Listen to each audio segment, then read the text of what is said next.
Venezuela's National Assembly has approved a state of emergency declared by opposition leader and self-declared interim president Juan Guaido. He says it's necessary before he can request international aid for the country.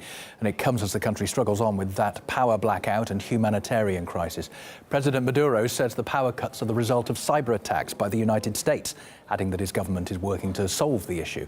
He also claims that 2 saboteurs were caught trying to damage a hydroelectric dam on Monday. An investigation into that is underway. Meanwhile, Juan Guaido says the crisis should be tackled head-on. This catastrophe needs to be addressed immediately. No, we cannot turn our heads elsewhere. No, we cannot abandon our people. And you who are in the States, you have the right to protest. You have the right to demand. You have the right to raise your voice. You have the right to protest for your relatives. You have the right to go out to the streets and demand our rights. It's not true that there is normality in the streets in Venezuela. There is none.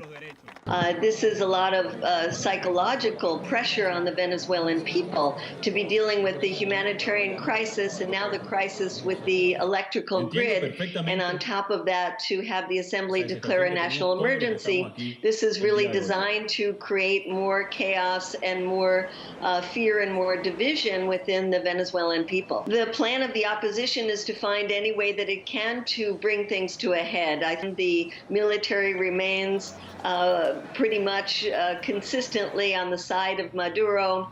And so this is another attempt to push the military to defect and to deepen the crisis.